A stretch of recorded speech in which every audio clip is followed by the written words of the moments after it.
Bonjour à vous, c'est Jules, coach de vie spécialisé en perte de poids et fondamentalement anti-régime. Alors ces podcasts s'adressent plus particulièrement aux personnes qui ont déjà tenté de perdre du poids, qui ont perdu du temps, de l'argent et surtout leur confiance en soi, mais pas leur kilo. Dans ces podcasts, j'essaye de vous donner des trucs, des astuces, des conseils pour perdre du poids par vous-même de façon saine et surtout durable. Voilà pour la présentation du bonhomme, je vous souhaite une bonne écoute.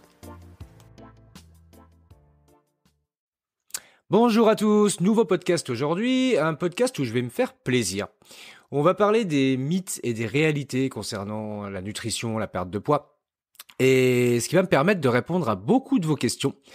Entre parenthèses d'ailleurs, je suis très heureux de recevoir pas mal de questions de votre part, et en particulier des personnes qui sont suivies par des nutritionnistes ou des diététiciens, et qui ont le sentiment qu'on leur fait faire un peu n'importe quoi.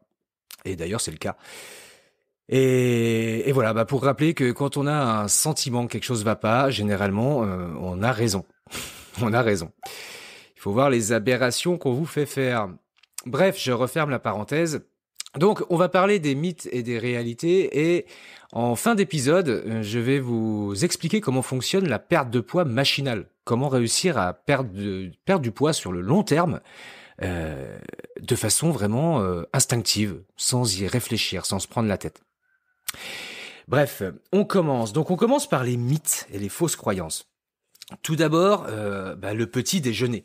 Le petit déjeuner est le repas le plus important de la journée. Ça a été inventé de toutes pièces. Je l'ai déjà dit dans un précédent podcast, mais je le répète. Il y a une centaine d'années, les industriels qui voulaient vendre leurs produits petit déjeuner se sont adressés à une grande journaliste, l'influenceuse des années 20. Pour lui demander d'écrire un article, comme quoi le petit déjeuner était on ne peut plus important et que sans le petit déjeuner, les enfants ne pourraient pas réussir à l'école, que tout le monde allait être fatigué le matin, moins productif au travail, bref, des tas d'âneries.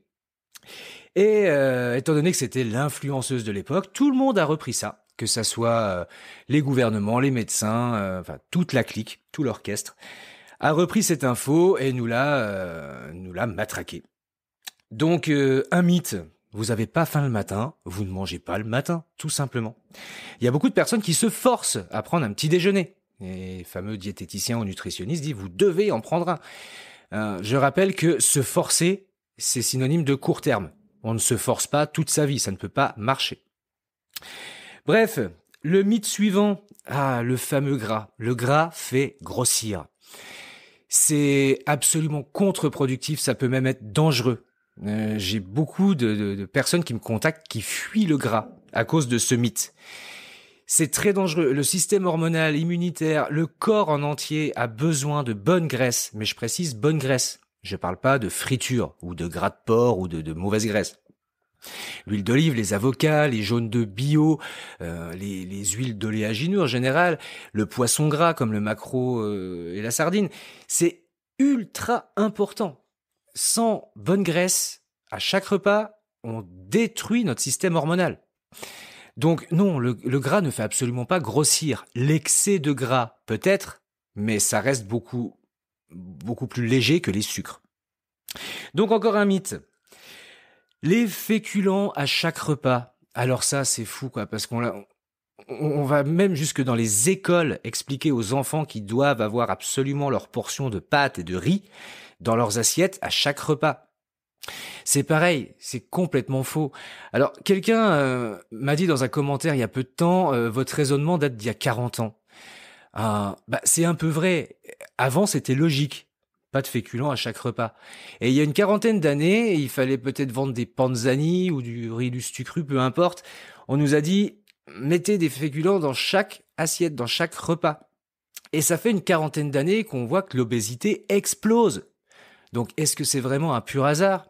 Alors, je dis pas que les féculents sont la cause de l'obésité, mais ça en fait partie. De se forcer à manger des féculents le soir, par exemple, quand on va aller se coucher, je vois pas l'intérêt. Rappelez-vous que les féculents, c'est uniquement de l'énergie. Ça n'apporte rien au corps, mis à part de l'énergie. Donc, si vous n'avez pas besoin d'énergie, vous n'avez pas besoin de féculents. Encore un mythe. Autre chose, il faut éviter les fruits le soir. Alors ça, je sais pas d'où ça sort, mais c'est assez répandu. Les fruits sont sucrés, il ne faut pas en manger le soir. Alors c'est fou parce qu'il y a beaucoup de personnes, ça les dérange pas de manger une boîte d'Haribo ou du Nutella ou quoi que ce soit le soir. Par contre, les fruits, ils vont éviter parce que c'est sucré. Non, dites-vous simplement que si c'est naturel, ok, il y a un peu de sucre, mais ça ne vous fera jamais prendre de poids. On n'évite pas les fruits. Jamais. Autre mythe, les produits allégés sont meilleurs que les autres. Eh ben, ça, c'est vraiment tout le contraire. Ça, c'est vraiment une création, lobby industriel. Tout ce qui est allégé, ok, vous aurez peut-être moins de graisse, mais ça va être complètement overdosé de produits chimiques, d'additifs, de tas de choses pour avoir quand même une texture et un goût correct. Ça va être une catastrophe pour la santé et ça ne vous fera jamais perdre de poids. C'est vraiment un mythe. Autre mythe, certains aliments permettent de perdre ou de prendre du poids. C'est pareil, c'est faux. Bien sûr qu'il y a des aliments plus riches que d'autres, mais c'est jamais un aliment qui va vous faire prendre du poids. C'est l'excès, c'est les mauvaises habitudes. Vous pouvez vous faire je sais pas, un McDo, vous allez prendre quelques centaines de grammes le lendemain, mais ça sera uniquement de l'eau. Votre corps va se défendre contre les mauvais sucres et les mauvaises graisses parce qu'il aime pas ça, mais vous allez le perdre très vite. Et si vous prenez 5 ou 10 grammes de gras avec ce menu, sur le corps, 5-10 grammes, ça ne représente rien du tout. Par contre, de consommer ce genre de choses régulièrement, tout le temps, eh ben, ces petits gras vont s'additionner et ça va vous faire prendre du poids. Mais c'est pas l'aliment en soi, c'est la mauvaise habitude, c'est les mauvaises habitudes quotidiennes qui font prendre du poids, pardon. Donc, on ne s'acharne pas sur un aliment en disant il va me faire grossir. Non, non, c'est votre excès qui vous fera grossir, c'est pas l'aliment. Donc encore un mythe. Un autre mythe. Alors, il existe un régime miracle qui va vous faire perdre du poids plus que les autres. Donc ça, c'est la grande question. Quel régime est le plus efficace? Mais il n'y en a pas. Il n'y en a pas. Tout est dans l'équilibre alimentaire. Enfin, si vous me suivez depuis un petit moment, vous le savez. Si vous me découvrez aujourd'hui, écoutez les autres podcasts, vous allez comprendre qu'il n'y a pas de régime miracle. Et d'ailleurs, tous les régimes qu'on a proposés comme miracle ces dernières années, ils sont tous critiqués aujourd'hui parce qu'ils ont amené les gens ou à l'hôpital ou à une reprise de poids phénoménale. Donc c'est bien la preuve qu'il n'y a pas de régime miracle. Une autre chose, le surpoids est la faute des autres. Alors là, c'est assez commun dans beaucoup de médias, sur Internet, pour se mettre, je pense, les gens qui sont en surpoids dans la poche, pour les rassurer, pour leur dire « vous en faites pas, c'est pas votre faute ». Et on a jusqu'au ministre de la Santé qui a dit récemment que le surpoids, l'obésité n'était pas de la faute des gens, que ça venait des fast-foods, que ça venait de la génétique. Enfin, je crois que c'est vraiment... là, c'est plus un mythe, là, c'est presque dangereux, parce que on se déresponsabilise complètement. Donc de se dire « c'est pas de ma faute, j'y peux rien », de s'en prendre à McDonald's ou quoi. Est-ce que c'est McDonald's qui vient vous enfiler des Big Mac dans la bouche sur votre canapé? C'est vous qui mangez tout ça. Eux, ils y sont pour rien. Comme je disais récemment, ils sont juste responsables de ce qu'ils mettent dans leur boîte, dans leur menu, mais c'est vous qui allez les consommer. Personne ne vous force. Donc, de faire croire aux gens que le surpoids vient d'un facteur extérieur, je me rends compte que ça pousse les gens à aller chercher la perte de poids dans des choses aussi extérieures. Et c'est comme ça qu'on va tomber dans le comme j'aime, dans l'Anaca 3 ou autre perte d'argent, mais pas de perte de poids. Vous savez ce que j'en pense, on va pas en parler encore aujourd'hui. Mais voilà, on va penser qu'en payant quelque chose, on va perdre du poids. Non, non, non, il faut vraiment voir les choses intérieurement. Pourquoi on mange trop? Qu'est-ce qu'on mange trop? Et comment on va réguler ça? Sans chercher les problèmes extérieurs. Ils sont illusoires. Ils n'existent pas. Bref. Voilà, j'en ai fini avec les mythes.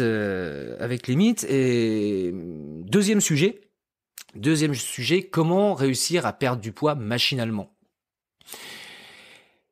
Il faut savoir que une nouvelle habitude se crée en à peu près 10-20 jours. Et qu'au bout de 90 jours, quand vous avez tenu 90 jours avec votre nouvelle habitude, ça devient un mode de vie, ça devient machinal. C'est un peu comme conduire une voiture. Quand vous avez passé votre permis, vous étiez très concentré, et il fallait que vous fassiez attention à tout, au rétroviseur, au clignotant, aux voitures, aux distances. Aujourd'hui, c'est machinal. Vous pensez à complètement autre chose, vous conduisez, vous ne savez même pas, vous réfléchissez même pas à ce que vous faites. Ça, c'est devenu machinal. C'est le subconscient qui fait le boulot pour vous. Pour la nutrition, c'est la même chose.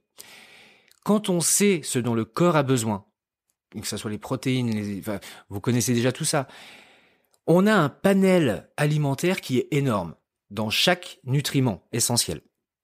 Dans ce panel, on a forcément beaucoup de produits qui nous plaisent.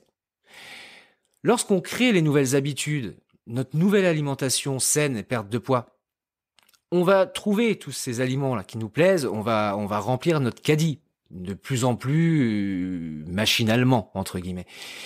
Et très vite, parce que 90 jours, ça passe quand même très vite, vous ne réfléchirez même plus à comment manger, il n'y aura plus de liste, aujourd'hui c'est fromage blanc, c'est machin. Non, vous allez dans votre frigo, vous allez composer votre menu en pensant totalement à autre chose. Vous saurez très très bien ce qui est bon pour vous, ce qui est mauvais pour vous. Ça deviendra machinal. C'est votre subconscient qui vous fera faire vos menus sans même que vous y pensiez. Et vos menus seront sains. Et c'est ça mon boulot. C'est amener à l'autonomie. On me demande souvent si j'ai des fiches avec les menus du lundi, du mardi. C'est absolument pas mon travail. Absolument pas. C'est vraiment amener à l'autonomie. Et je vous promets que ça peut devenir machinal. Et que ça devient machinal pour beaucoup de personnes. Un mode de vie sain. Et qui ne demande plus réflexion. Vous savez ce qui est bon pour votre corps, vous savez ce qui est bon pour vous, vous savez quand vous pouvez faire des écarts, à quel moment, vous savez que vous pouvez passer un dimanche à festoyer, entre guillemets, à manger n'importe quoi et que ça n'aura aucun impact sur votre perte de poids. Ça devient machinal. Donc voilà, c'était surtout pour insister sur le fait que c'était possible, parce que beaucoup de personnes n'y croient pas. Mais quand on prend un pas de recul, c'est logique. C'est comme la conduite. Quand on a compris les principes, quand on sait ce qu'on aime et ce qui est bon pour nous, ça devient logique. Sur ce, je vous laisse ici, je vous souhaite une excellente journée et je vous dis à mercredi pour un prochain podcast. Ok, alors j'espère vous avoir appris ou apporté quelque chose. Et si vous voulez en savoir plus, en description de cet épisode, vous trouverez le lien de mon site où je partage tous mes podcasts, les articles, les conseils, trucs et astuces pour perdre du poids sainement par vous-même et surtout sans régime. Si vous voulez me faire un petit clin d'œil, simplement notez cet épisode, c'est ce qui m'aide le plus. Excellente journée, à bientôt.